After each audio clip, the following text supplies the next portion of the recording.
It's a mixed picture across the Asia Pacific because most of the Asian markets are trading fairly higher. The BJP has not been able to secure a majority on its own. It has won 240 seats. But their base case is that it will be a coalition government led by Mr. Modi. I think what we need to just focus on is whether there will be continued fiscal discipline, and I think there will be. That is my expectation. 190 kicking off the day, above 22,000. That's good news. The bull market we've seen in the last few months has meant there has been very extreme valuation. He's also at heart is a very pragmatic politician. Yeah. What is more important for him is to run a government and last a full 5-year term. But today, things are changing, but right now there is some solid grain. Indeed, a very, I think, spectacular victory for NDA in the state of Andhra Pradesh. We are not the party for begging for the power. Okay. We are the party which formed for the socio-economic development. Every other Indian, I also hope for a change in the centre. Yesterday, the mid-cap and the small-cap indexes lost over 7 and 8%. So while this is an excellent bounce back, we've still not come back to the levels that we were yesterday. Sharpest strategies, top market trends, unmatched perspectives. The trading day's most comprehensive roundup. Stay ahead with NSE Closing Bell. Broadcasting live from the CNBC-TV18 Motilal Oswal studios in Mumbai.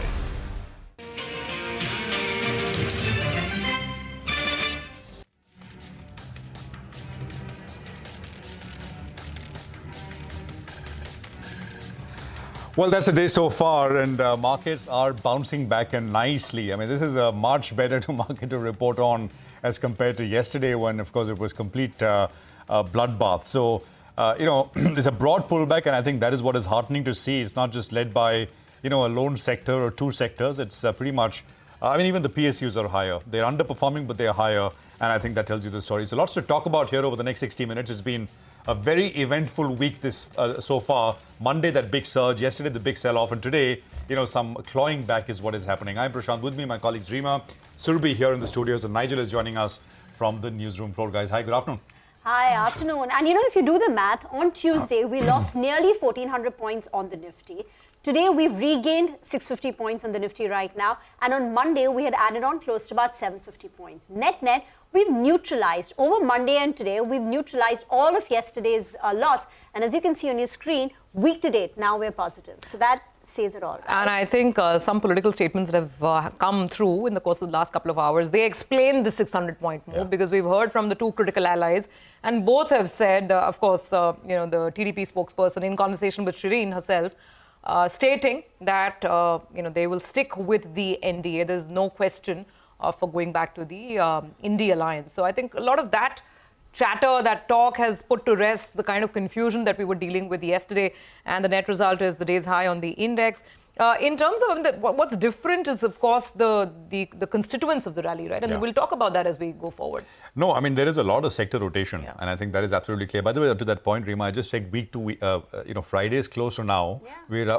We're down 8 points. Exactly. We've neutralized everything now.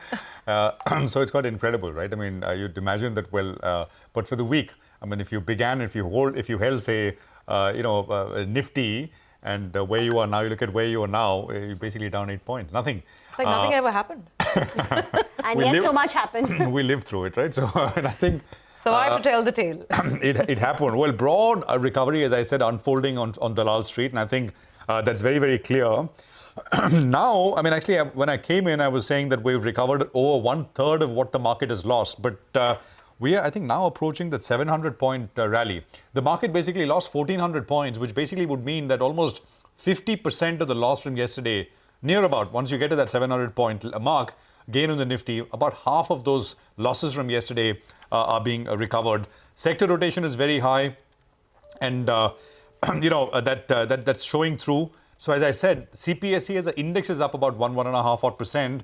But that is, of course, gaining the least. It's metals, it's private banks, it's autos, it's FMCG, it's pharma. These are some of the top gainers that we have going at this point in time. I mean, we'll talk more about levels, etc. But for now, I think we just sort of enjoy the stability and, as we say, return of the green on the screen. Will there be more volatility, more choppiness? It's possible. But I think, in a way, if you're looking for the sort of worst outcome, that perhaps is now behind us, that shock and surprise that we had I mean, that was all sort of taken in yesterday. And today, with, of course, a lot of the headlines coming in and the assurance that there is going to be continuity, I mean, the market is kind of lapping it up. So 22,550 with almost 50% of yesterday's losses recouped. Rima. Well, just to put numbers to it, on Friday, the Nifty closed at 22,530. So currently now we're 10 points above that level. 22,530 was the Friday close. As the graph will tell you, on Monday, 733 points up. Yesterday, down nearly 1,380. And today, that 600-point Nifty gain has now advanced to about a 650-point rally. So net, we're absolutely flat. On the mid-cap index, though, there is still some sell-off if you give and take all the moves over the last 3 days. Yesterday, we lost 4,200 points. Today, we've gained back 2,000. And on Monday, we had added close to about 1,650. But the mid-cap index is still below Friday's closing level of 51,700, thereabout. But, it's not just the FMCG sector. Today, even the Adani Group stocks have bounced back. So while FMCG takes, the top, is right on top of the leaders board, if you look at the Adani Group stocks, Adani Green, Adani Ports, ACC, Adani Enterprises, and even some of the PSU stocks, so Mazgaon, Concor, a lot of the energy stocks, which were pummeled, maybe it's because of lower crude prices, but ONGC has also rebounded quite smartly in the large cap. No, absolutely. I was looking at a lot of these PSUs beyond the Nifty, Rima. And the charts tell a story. Pull up the intraday on let's say a BHEL, pull up an intraday on a PFC, some of these names. They opened with deep gashes because there was continuation of the selling that started yesterday. But the recovery has been equally stunning, and this will remain a big point of debate. I mean, look at the way the stock started, the fall around 10 o'clock, and now. This will remain a point of debate in terms of how many funds start rotating away from these stocks into defensives, and how many buyers decide to buy the dip on the ones where they feel that there is good value and good earnings potential in terms of the PSU space. So that remains a more complex side of the market for sure. But talking about some of the other movers and shakers, clearly it's been a complete out-and-out FMCG day. So a lot of stocks. Look at Imami; it's still holding on to gains of about 10% right now. AB Fashion and Retail looking very smart, 14% up. So very interesting names. Vodafone Idea is up about 12%. There's a Jyoti Laboratories, 13%. Bector's, Mrs. Bector's Food, up about 11%. So, a large part of it is consumer and FMCG, but then there are certain other names as well. There's a, Chambal Fertilizers. We're talking about monsoons moving further up the coast. So, largely speaking, it's looking good. 4% gallop on the mid-cap index and a 3% move on the Nifty, and actually in a 4.5% move on the Bank Nifty. That's the real star. Nigel. Well, that's right. Surabhi, how's the Josh? I would say, looking at this market, the market will say, pretty okay, sir. How's the Josh, right? Yes. I think Rima's got plenty of it right now. But yeah, good to see. It's a good looking screen pulling back, to those Friday levels. So effectively, we are back at Friday levels, both on the Nifty as well as on the Nifty Bank as well. The Nifty Bank just, I think, 20-30 points away from those levels. Ashish Kayal joins us. Hi, Ashish. Good afternoon and good to see you win. And from a bullish perspective, the markets are looking beautiful. After yesterday's slam dunk that we saw, both the Nifty Bank, we're seeing good amount of participation, advanced decline ratio as well in favor of the number of stocks advancing. How would you trade this market? Levels on the Nifty first up. Afternoon to you and all the viewers. Yes, of course, it's a relief sign seeing the yesterday's chaos that we saw on the market and Nifty sharply crashed downside. But the good part is we have recovered back on the weekly basis. We have actually recovered back the entire losses, and on the daily basis, we have recovered back nearly 50% of that. So possibly I'm looking for any kind of a dip from here. If you can get around 22,450, use that as a buying opportunity on Nifty. We can again aim for moving towards the gap area, which is around 22,800 levels. We can try and fill that gap which was created on Monday post the exit polls. We might try to fill that up again on the upside. So 22,800 is what we can aim for over short term, but it might take some time. There can be some kind of a consolidation. We are also going to see some kind of 22,500 call and put side. How are they placed right now? They are equally placed, I suppose. And as we move upside, 22,500 put writer should start selling it around those levels, which might give more conviction on the rally. So overall, in a tone, use the dip to buy as a buying opportunity. We can aim for 22,800 on Nifty. And Ashish, afternoon, what would your stock calls be for this afternoon? The first stock pick is going to be Trent. We can clearly see a very strong breakout in today's session. It has recovered back all of its losses yesterday's and also giving a breakout today with good volume. So that's a very positive sign, relative outperformance. So one can create long position in Trent, keeping a stop loss of 4725, and we can expect a level of around 5,350 on the upside. And the next stock pick is going to be Colgate. We can clearly see outperformance in the FMCG space. There is sector rotation. We can see FMCG and pharma has been outperforming now, and I think this sector is going to outperform over coming few weeks or months as well. So Colgate one can create long positions here, maintaining a stop loss of 2850 and aiming for the target of 3,200 or possibly higher. Okay, all right, got that. Thanks very much. We'll come back to you for some more trades and some more advice. But now let's look at what's been that big swift move towards FMCG and what that is all about and what's happening with valuations. We've got, of course, Mangalam joining in. Mangalam, I mean, it was so swift, this move, right? It just matter of hours and portfolios shifted.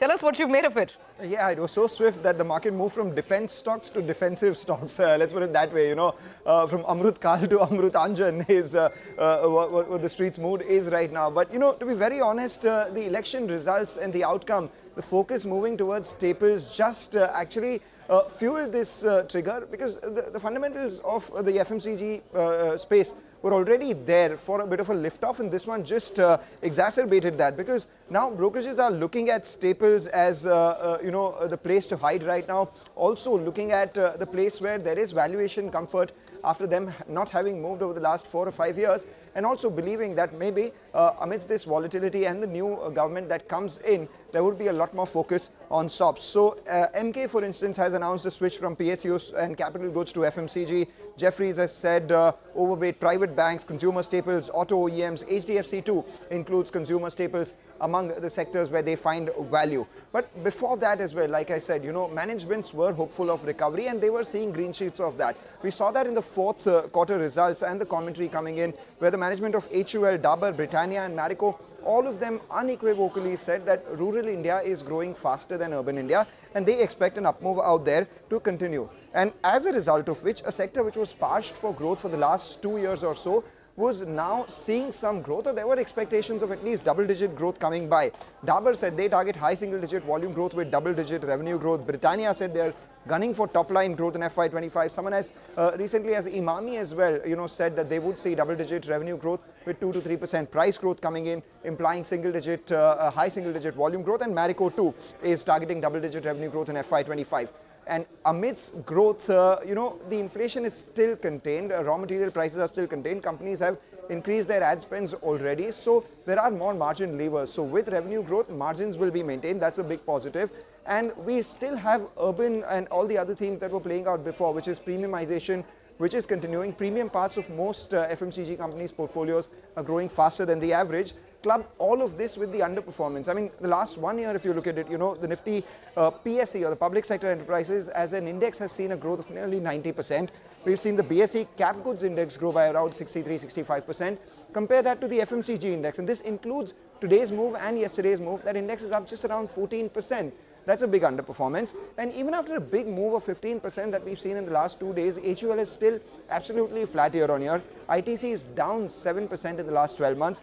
And we've seen Dabur, Nestle, Marico, all of them underperformed the Nifty in the last 12 months. So good prospects, underperformance, and now further fueled by a move towards staples. So defensives from defense. Okay, thank you very much for that. And the prospect of a good monsoon will also aid the sentiment on FMCG. But let's quickly cut across to Parikshit now, who's in conversation with Sachin Pilot. Parikshit. Right, we're joined by former Union Minister, also General Secretary in charge of the Congress Party for the state of Chhattisgarh, somebody who's campaigned across 14 states in this election, held more than 100 meetings. Mr. Pilot, thank you very much for joining us. Let me begin by asking you about the state of Rajasthan first. Last time, you were down to low single digits in the Lok Sabha with very low single digit vote share as well. This time, the party has won 8 seats and a vote share of 37%. What helped you script a revival in the Lok Sabha election in Rajasthan? Well, first of all, the big takeaway from this election is that it was a vote against the BJP government. Their numbers have fallen sharply, and no party has been given a mandate to form a government. What will happen in the future, I don't know, but it will be a coalition government, one. Second, the Congress party and the India Alliance parties have improved the tally significantly. And the BJP has come down by a huge number in Uttar Pradesh, in West Bengal, Rajasthan, Haryana. In Rajasthan, the Congress party and allies have won 11 seats. It's also a reflection of the failure of the double engine government, both Jaipur and Delhi. And I think in Rajasthan, we were able to select better candidates. Our narrative was better, our campaign was better. The issues we took up were, I think, much more appreciated. And to my mind, the people of Rajasthan also realized that the agrarian crisis, the issues of Agniveer, inflation, unemployment were important issues, and they voted with the party that supported those issues, which is the Congress party. And the BJP tried its best to polarize by talking about Hindus and Muslims and masjid and mandirs and Mangal Sutra. I think that also worked against the BJP. And the Congress, we tried to give younger candidates a chance to fight elections, which I think helped us. And we've improved significantly, like you said, from our last time's tally. Right. I would like to ask you about Uttar Pradesh, because you also campaigned in the state and also across the Hindi heartland. What do you think worked in favor of the opposition alliance? The Congress doing better, the Samajwadi Party winning 37 seats. Do you think there was consolidation of Dalit and minority votes towards the opposition? You see, it can't be just a combination of one or two communities. It has to be a rainbow coalition. And the fact that Samajwadi Party and the Congress Party have gotten huge numbers. In fact, Samajwadi Party is the largest party in Uttar Pradesh in Lok Sabha seats. It can't be because of one or two communities. It's actually the performance of the UP government and the government of India that people were wanting to punish. The election also, I think, in a way, is a rejection of the kind of policies the BJP followed. In both Lucknow and Delhi, the policy of acrimony, the policy of aggression, the policy of finishing off the opposition, in quietening the voices, in using the brute force of the government to quell the voice of the opposition. I think that people didn't appreciate. You bundle two chief ministers, elected chief ministers, into jail. You seize the bank accounts of the Congress party during elections. So this sort of overuse of your power and misuse of agencies is also something people wanted to give a reality check to the BJP, and they've done so. So once again, the clear message of yesterday's results. Now, coalition government, who will form, what will happen, we don't know. It's too early to say. But the simple takeaway of yesterday's results in both North India, South India, Bengal, UP has been that the BJP has been shown its place. And people have rejected the kind of governance that was provided for the last 5 years. Right.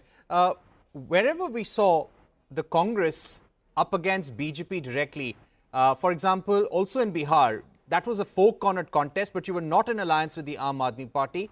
The Congress performed reasonably well in the state of Punjab. Do you think there should not have been an alliance with Aam Aadmi Party in Delhi in retrospect? No, I think all of our alliance partners, for example, Trinamool Congress, we had an alliance but no seat sharing in Bengal because for various reasons. So sometimes there is always a give and take in a coalition that we create. One has to look at the larger picture. Fighting one seat, contesting two, not contesting four is not that important as the principle of opposition unity. The unity of the opposition party is also something that the people of India appreciated, and we came together for a cause. It wasn't about personal ambitions or trying to fight more seats than the other person. It was about saving the ethos and the spirit of our constitution, of not our constitutional bodies in this country that have been undermined. The credibility of those bodies must be maintained. So we came together for a purpose. People appreciated that act of us getting together. In hindsight, we have no regrets. I think the Aam Aadmi Party has its own place. They won a few seats. In Punjab, Congress has a very strong presence. In a multi-corner contest, the Congress party became the largest party in Punjab. I think we won 7 seats out of 13. So it's a pretty good performance. All right. I would also like to ask you about the national picture now. Rahul Gandhi yesterday said that they will reach out to both Chandrababu Naidu and Nitish Kumar. They will make every attempt at government formation. That is what Uddhav Bal Thackeray has also said. Today, the JDU, the TDP, they are all going to be a part of the NDA alliance meeting. Do you think the opposition, the India grouping, has a chance at forming the government or no? Too early to say. I think until the India Alliance meets and we all discuss what are the options, what are the final numbers, what combinations will work, stability for the future, as well as what's best for the country. That decision will be taken after full consultation with all members of the India Alliance. Like Mr. Kharge, Mr. Gandhi said yesterday, we fought the election as a coalition. So whatever decision we make will be a coalition decision. One single party really should not be making comments outside the meeting. But whatever the case may be, that time will tell what stand the coalition India Alliance will take. But I'm just purely focusing on the message of yesterday's mandate. The claims of 300 par, 400 par, they have fallen flat. The kind of expectation and the goals that the BJP has set for itself, they have been clearly rejected by the people of India.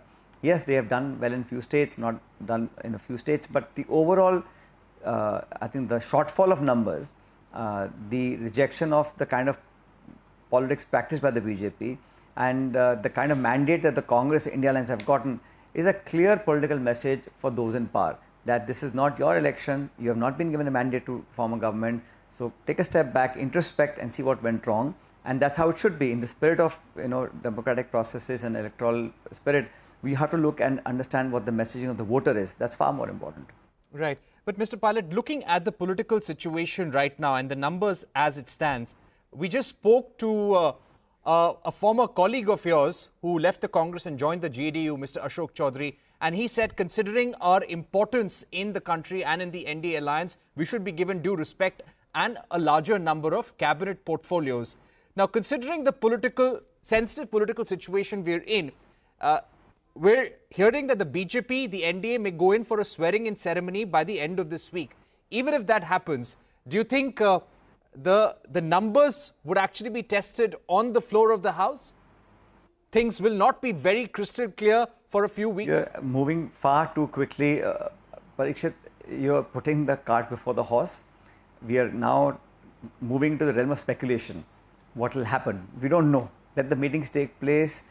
Let us all arrive at a consensus and we'll take a final view on what is to be taken after the meetings. Before that, it's not correct for you or me to speculate. But whatever it may be, I think this election has certainly shown the wisdom and the maturity of our voters, and I bow in respect to the patience, the response of the electorate and the kind of maturity they have shown by participating in this election and giving a very clear message to the incumbents and giving a lot of support to our party, my party and India Alliance. Government formation, coalition, who's coming, who's going, that will all happen in the next few days. But as of today, we're just looking at the results that came out yesterday, and well, we're not fully satisfied with the election results, but it's a huge consolation for us that our hard work, our manifesto and our campaign has clicked and people have given us their blessings. All right, well, that is Sachin Pilot in conversation with my colleague Parikshit Luthra.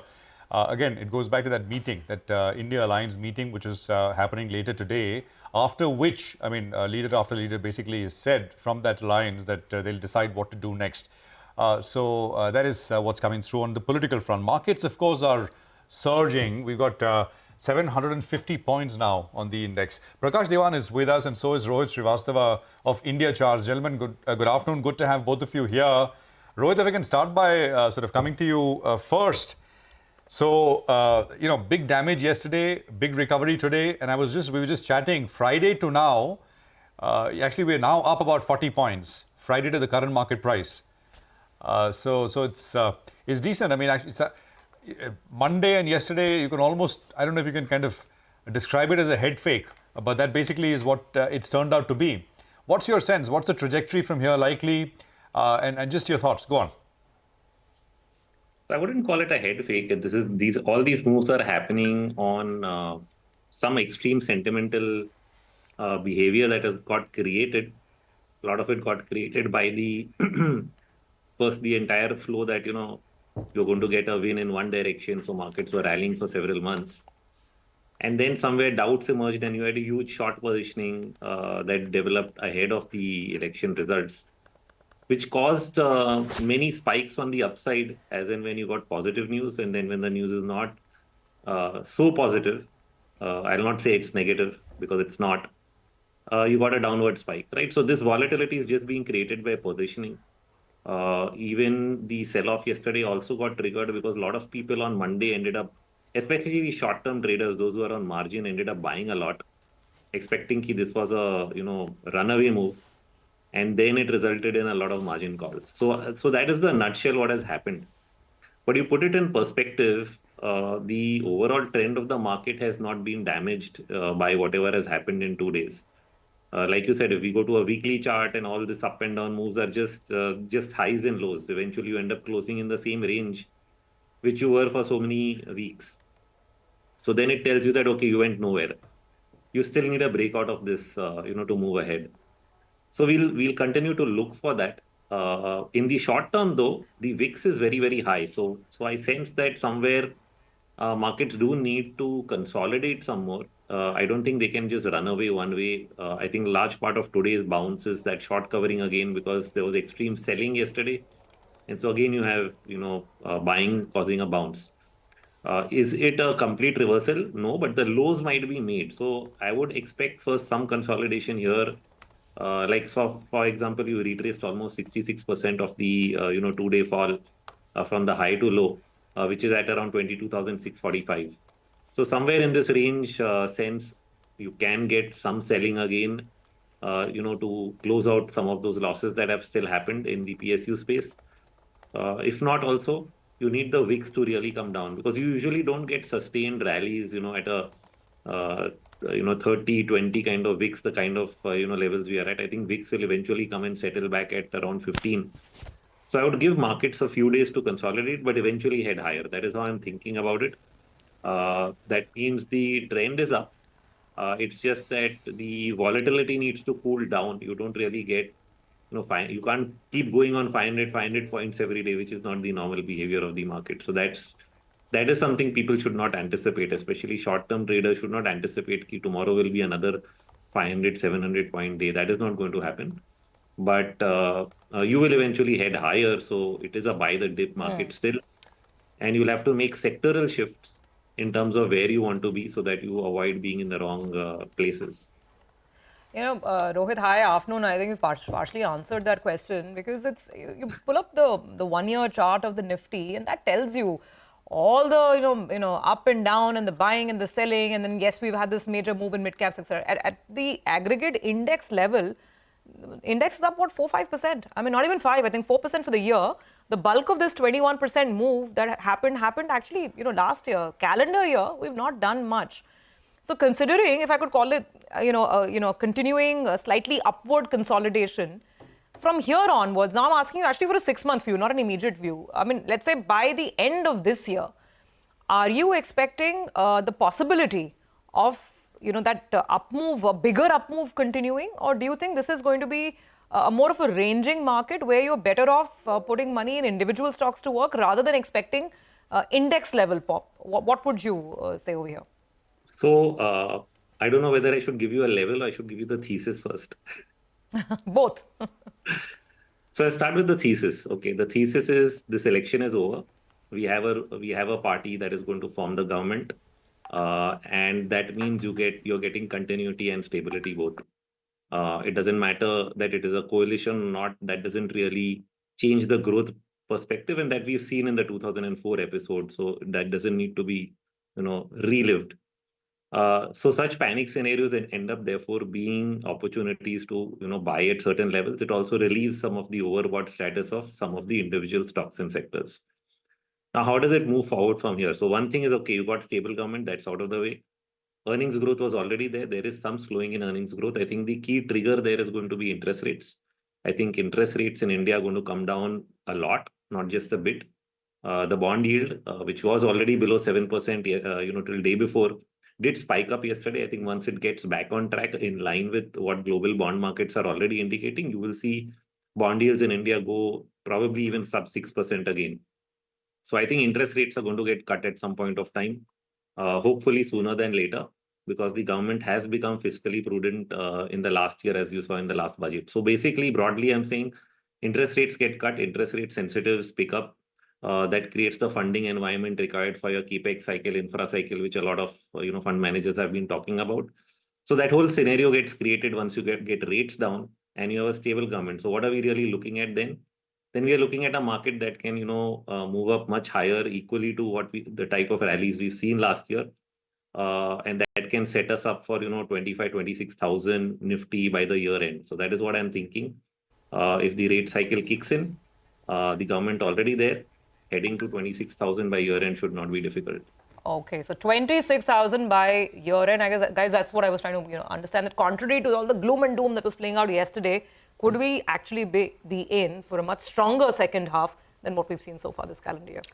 Okay, and 26,000 is about a 15% upside from the current levels. So that's fairly significant. We've already done 5%. Throw in another 15%. But what within, Rohit, what will take it up? Interest rate sensitives, financials, banks? Yeah, those in the front, because you've seen only PSU banks participate. You haven't seen big moves in the private banks, the NBFCs, all that entire space. So I think all of that starts doing well. And then when we say interest rate sensitives, then we're talking autos, which are doing very well today. Realty kicks in. And then you got the infrastructure and, capital goods has already been a performer, but infra stocks will also come to the forefront. So you have an entire gamut, I think, of space. And what you're also seeing recently, at least in the last month, is this rotation back into some of the, earlier growth areas. One of them, of course, being FMCG, which is in limelight. But FMCG started to outperform only, I think, early part of this month, well before the election result. The only thing the focus till the elections has been too much on PSU, which is why it probably got ignored. But on a 1 month basis, FMCG has been an outperforming, segment. And I will not be surprised that even IT makes a comeback, because globally the tech sector is, being started to do well. And the domestic IT sector is still under quite some pressure for quite a while. So you get that also. So apart from, areas where probably stocks have gone up too much, where you have valuations without growth, those are the ones that will really get pulled down, I think, in this rotation. But you are going back from, last year's entire rally, you can say, was a value rally, right? Growth to value, which is why PSUs came to forefront, dividend yield stocks and so on. Now you will go shift back to the growth areas, right? So wherever there's going to be growth, that's going to get re-rated again. Let's put it that way. Okay, Rohit, it's great conversation as always. Punchy, thank you very much. 26,000 by the end of the year.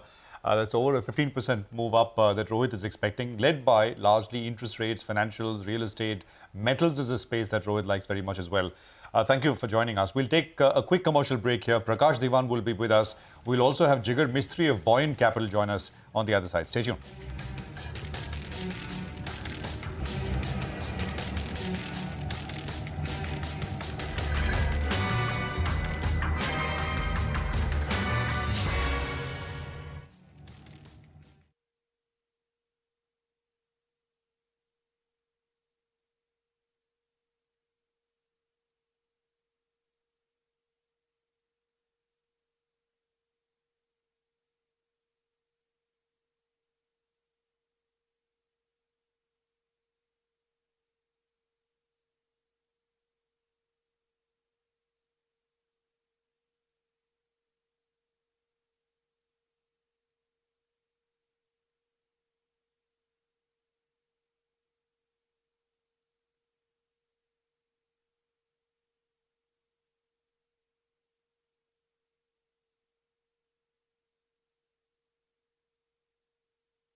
Welcome back. Judge the health of the market with the kind of gains that we're seeing in the Adani Group stocks now. Adani Ports is up nearly 10%.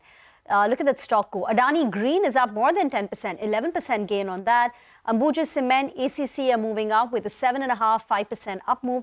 In the last few minutes, these stocks are just piling on gains as the Nifty has crossed 22,600 and the sensex has added more than 2,300 points. Prakash Diwan and Jigar Misri, Jigar Misri is the founder at Boyne Capital, and both of them are with us on the show now. Gentlemen, afternoon, and thank you for joining in. Prakash, I think the question which a lot of people have is that clearly, the wave is now towards the FMCG stocks. So which FMCG, the staple stock, should one buy and why? Which one would you recommend? Good afternoon, Rima. So, yeah, I mean, it seems like a very logical shift.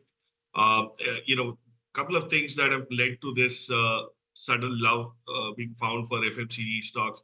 One is the valuations were fairly comforting in the last 1 year, and HUL, for instance, hasn't really done anything more than what it's done in the last 1 week, right? And that goes for some of the other names as well. And, the last quarter earnings did give that very clear indication, different nuances to the uptick that they started seeing in rural demand.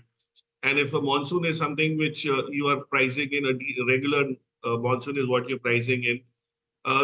The big change, I think, after the numbers of the election outcome, if you ask me, is the fact that the government will have to also be focused, the new government, whichever format it gets formed, is going to be focused on the consumption and rural development and not just infrastructure growth and all of that. So consumption will make a comeback in priority in terms of the policy making. And from that perspective, things do look quite sound. I've mentioned Dabur a couple of times. I would also add ITC to it, given the fact that both of them straddle a fairly decent area of consumption, which is a good combination of rural and urban. So these two probably stand out as viable names. But we've been talking about FMCG for quite some time, given the value opportunity there. And probably the timing now seems to be much more favorable of sorts. Okay, all right. Prakash, thanks a lot for joining in fact, giving us your quick take on that. Well, we have Jigar Mistry as well, co-founder at Boyne Capital, who joins us on the show. Well, Jigar, good to see you. And Jigar, before I ask you your comment on the market, I just want to put out a piece for our viewers. And I could call it fundalytics. That's funda and politics, you put it together. And a few stocks are reacting to some news flow. So we'll tell you the political development and then we'll tell you the fundamental reason as well the stocks are up. Let's address three of them. KCP, that stock is higher in today's trading session. The big news is Mr. Chandrababu Naidu, he's set to become the CM for the 4th time. The reason that the markets are excited is because the TDP, in their last tenure, they were talking about the development of Amravati. And when they went out of power, Mr. Reddy, Jagannath Reddy that came in, well, he changed things. And the focus on Amravati just got pulled back. And now, in fact, they have 3 capitals out there. So they're hoping, the stock market's hoping that the focus on Amravati's revival plan comes about yet again, which will be very, very good. Let's run you through KCP's business model. More than 95% of their money comes in from cement as well as sugar put it together. And they have smaller segments like heavy engineering as well as hotel. 3 big points I wanted to highlight. One is on their cement business, they have a capacity of around 4.3 million tons approximately. They have limestone reserves as well, and they're talking about expansion out there. If you look at a valuation at $50 per ton, that capacity of around 4.3 million tons odd, it comes to around 1,800 crores. At $60, it comes to around 2,150 crores odd. So that's the enterprise value just for the cement business. And the entire company as of now is actually valued at around 1,800 crores, 2,300 crores of market cap. They have cash of around 500 crores approximately. So there is some valuation support. And in addition to the cement business, they also have the sugar, they have the Vietnamese sugar business, which throws up revenues of more than 1,000 crores and a bit of close to 240 crores. Next to JSPL, the promoter entity, Mr. Naveen Jindal, he joined the BJP a couple of months ago, and he's won Kurukshetra. So that's why, in fact, on the street is quite happy with the political department. But what about fundamentally as well?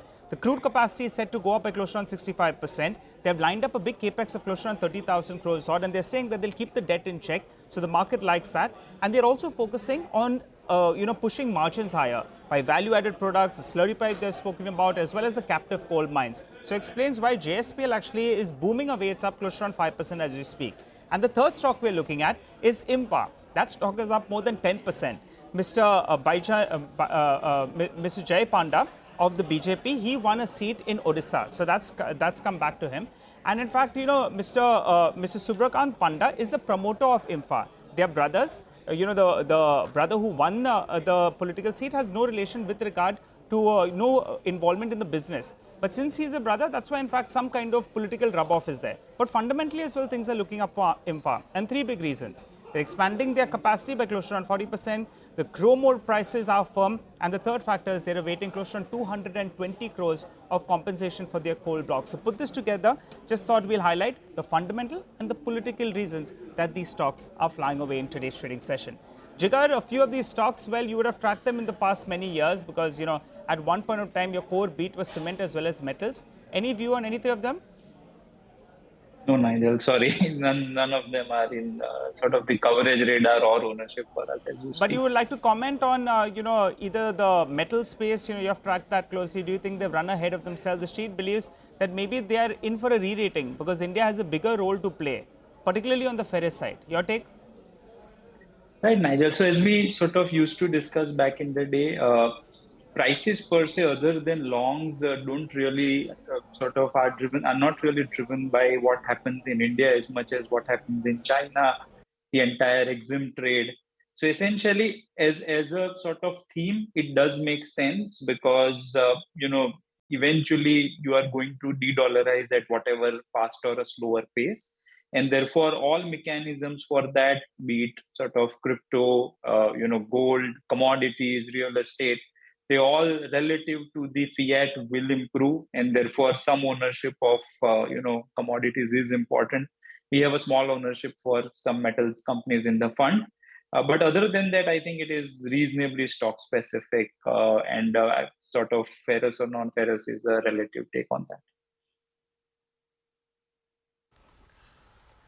Jigar, afternoon, and thank you very much for joining in. One of the big movers is Vodafone Idea today, almost at their 15 rupee mark. The telecom auctions, which were supposed to begin tomorrow, have now been pushed forward to the 25th of June now. So about a 2-week delay in the telecom auctions. But, is there a tactical play at least on Vodafone Idea? Anything that you would recommend at current levels? Is that for me, Rima? Yes, Jigar, go ahead. Right. So I think as a theme, we are very excited about this because if you look at sort of the average ARPU in India, our ambition is to reach an ARPU level which is at the lower end of Africa. Right. Most companies on the conference call suggest that they want to reach a 300 rupee ARPU, which say $3.50 is at the lower end of where, say, Africa is at between $3 and $7.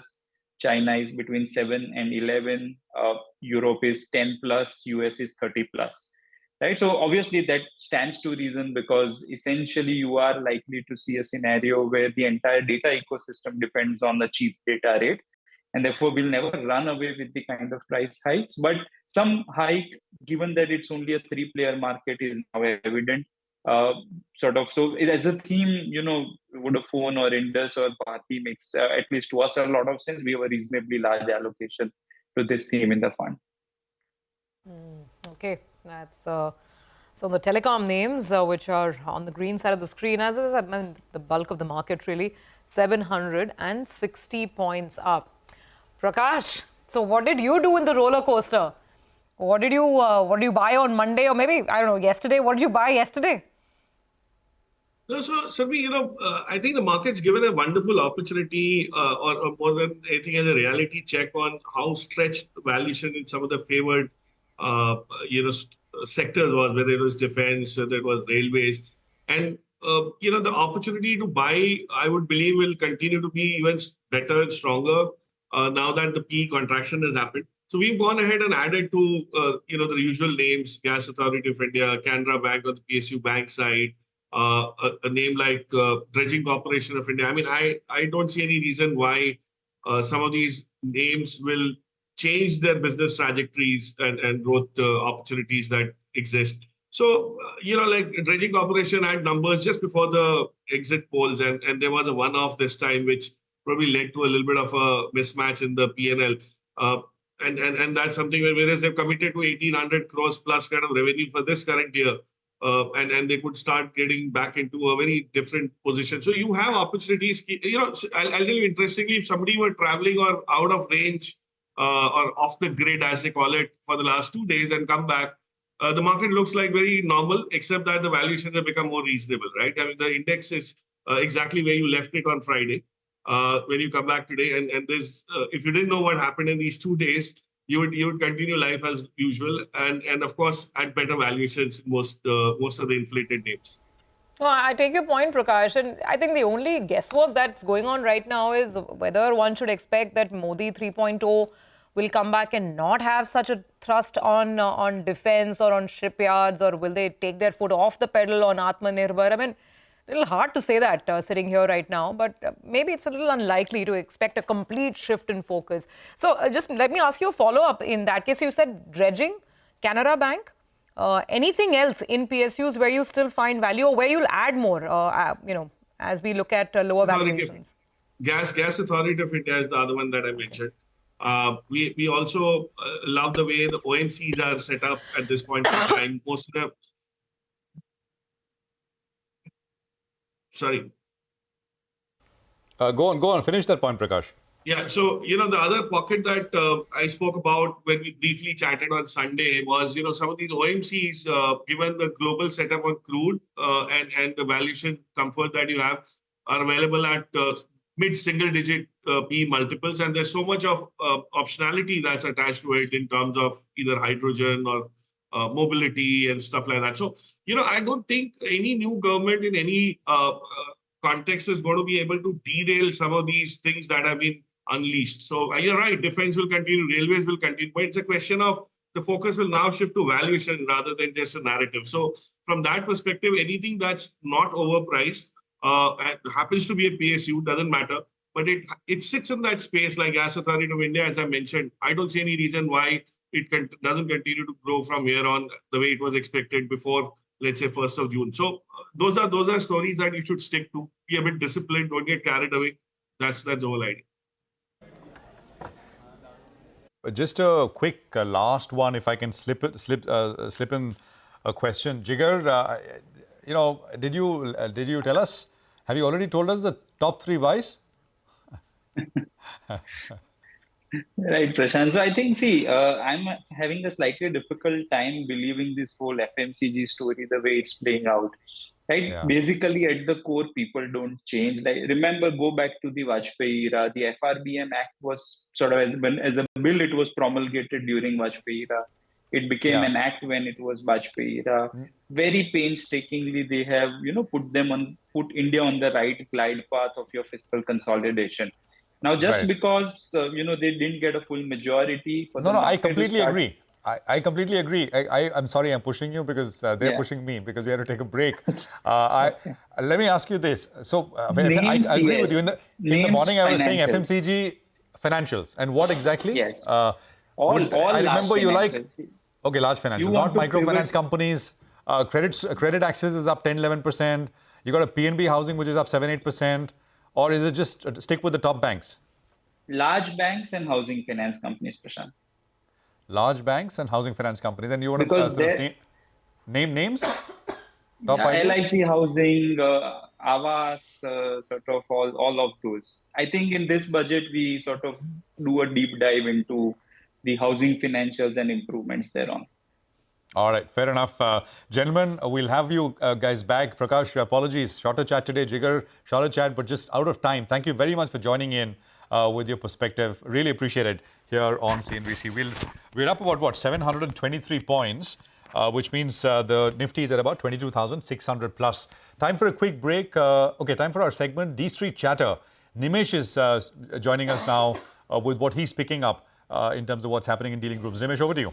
Hi, Prashant. So the roller coaster continues. Extremely, we've pulled back very sharply, but from an extremely oversold level. So a lot of leverage was out of the system yesterday. A lot of margin calls got triggered. A lot of brokers sold out retail and HNI positions as well. So the market started on a lighter note, and despite selling from the larger institutions, there has been a pullback across the board. The institutional number may look very different today, but the way to read would be even if it's a buy number. There is a lot of churn within the portfolio as well. So what I understand, there has been an aggressive selling in the PSU names, the defense names from the domestic mutual funds, and they're shifting the money to the defensives like what we saw in the consumer names, So all the consumer stocks are doing good today. A bit of buying is shifted back to the private bank stocks and some housing finance companies as well. So that's been the key trade. The big shift from the larger FIs and domestic mutual funds away from PSUs to this kind of name. So that's something to track going forward. I guess again all eyes will be on the swearing in the new cabinet as well. And of course the big talking point now is what happens as far as the budget is concerned. I spoke to some larger HNIs who were part of a meeting yesterday, and the overall feedback seems to be there is going to be some uncertainty. So there is no rush for them to go and buy. But I guess today's pullback is largely on back of extremely oversold levels. So that's the kind of reading that I've picked up, that they're buying, the DIs are buying, but they're buying, shifting from the PSUs and defense names to the consumer names.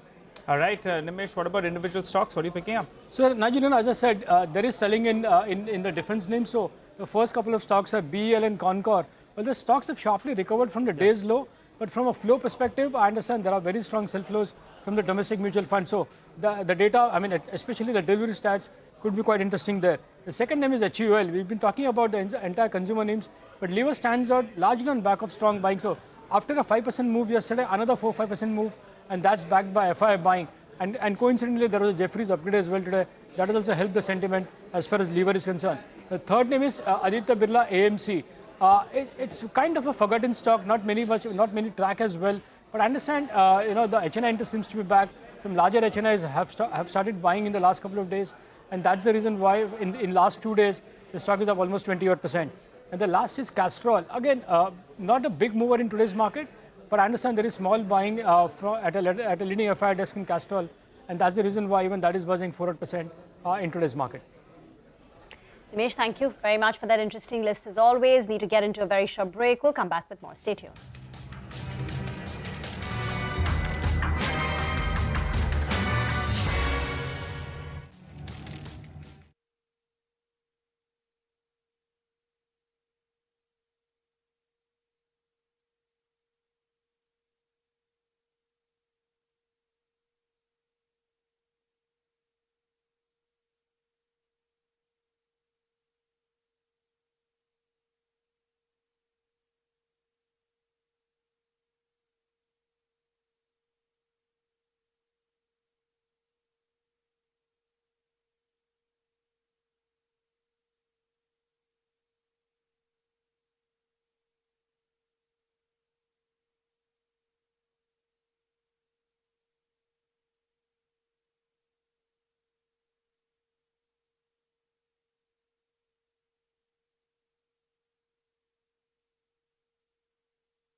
Welcome back. The recovery in the market continues.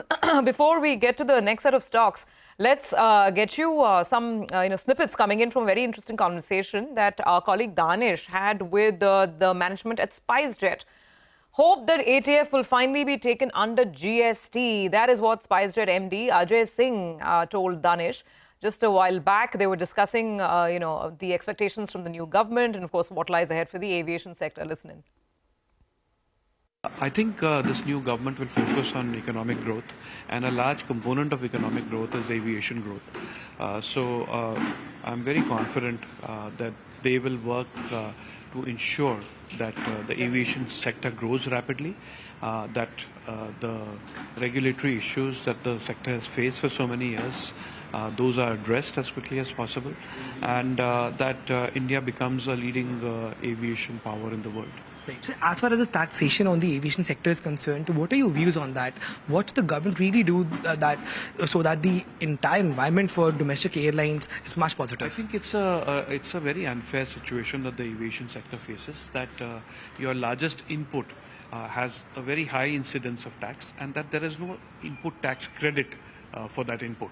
So this is something which is unique in the world, needs to be addressed, and I do hope that aviation turbine fuel will finally be taken under the ambit of GST.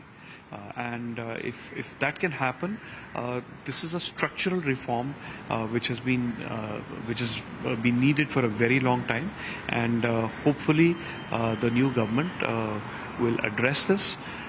To be fair, they have already started discussing this with us, and I do hope that it can be addressed soon. Right. So as far as the fleet is concerned, what is the current update regarding talks with Boeing, and when can we expect SpiceJet to again have over?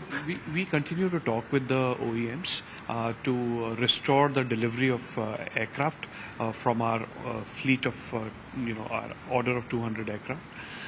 So hopefully that can happen soon. In the meanwhile, we are working hard to uplift the aircraft that are on the ground and trying to take short-term capacity through wet lease and longer-term capacity through dry lease. So the objective is for SpiceJet to get to 100 aircraft as soon as possible.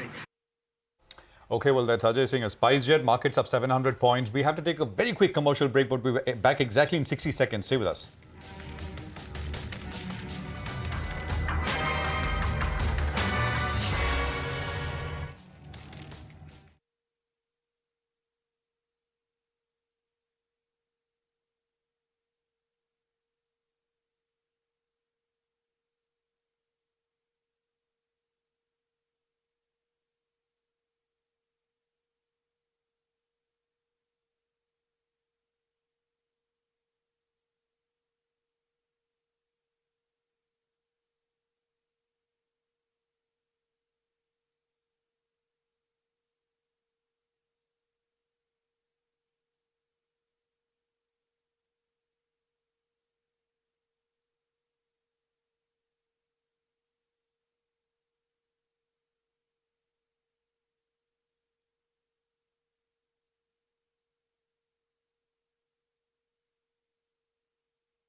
Welcome back. So very quickly, to bring you up to speed on some changes that CLSA has made in its view on a couple of defense stocks. Just specifics here. They have downgraded BEL to an outperform from a buy. It's not like a sell or anything. From a buy, it's now come down to an outperform. Target is 294. On HAL, they're retaining their outperform rating. The target there is 4731, which is better than where the stock is, even after this whole fall. And they're saying expensive valuations leave little space for execution error. That's the important point. Expect the government to walk the talk for Make in India. So they're still retaining the faith. It's more of a nuanced valuation issue now on many of these stocks. Ashish Kayal with us for final thoughts. Ashish, in case you track any of these defense stocks, maybe a take on HAL, technically if any of them still can be bought, and otherwise final trades. Yes, if you look at HAL, we can clearly see the stock has not gained much post the yesterday's session. Rather, it's looking weak when we can see a lot of buying up, nearly 6-7% in most of the stocks. But HAL has not gained much. It has recovered from the day's low, but it is still trading in negative compared to or minor positive, I would say. And I think only a break above 4,500 will be positive. On downside, 4,000 is an important support for this stock.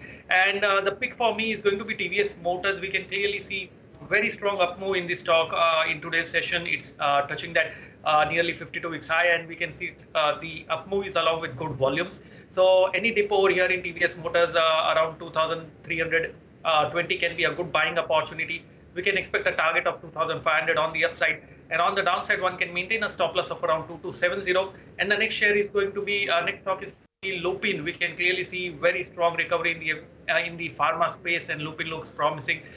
Good reversal from the bottom, and one can expect a target of 1740 on upside in Lupin. Maintain a stop loss of 1570. Ashish, we'll leave it there. Good to get that quick view and some specific trades as well. Thank you for joining us. I think we're coming to the close. It's a 3% day once again. So 3% on Monday, 6% yesterday, 3% today. So, that's basically the week so far. And lots of stocks coming back up very nicely. I mean, the biggest volume-led gainer today is Idea by far. It's up 12-13%, but look at the volumes. I mean, huge. Although, the high on Monday was 16 rupees and 40 paise. That was the exit poll high. Stocks back at 15 rupees after falling to 12 rupees yesterday. Adani Green is up 11%. Adani Green, of course, I mean, the high was 2174. Stocks at about 1800, little over that. Heritage Foods continues to power higher from 420 to 550 in 2 days now. ABFRL is basically back to almost a new sort of cycle high. There is Nalco, there is Imami, there is JSW Energy. JSW Energy, the high was 660. It's about 10% below that level at about 610 today. Prestige Estates had a big 12% move. It's almost back to those levels. KNR Construction had a big day.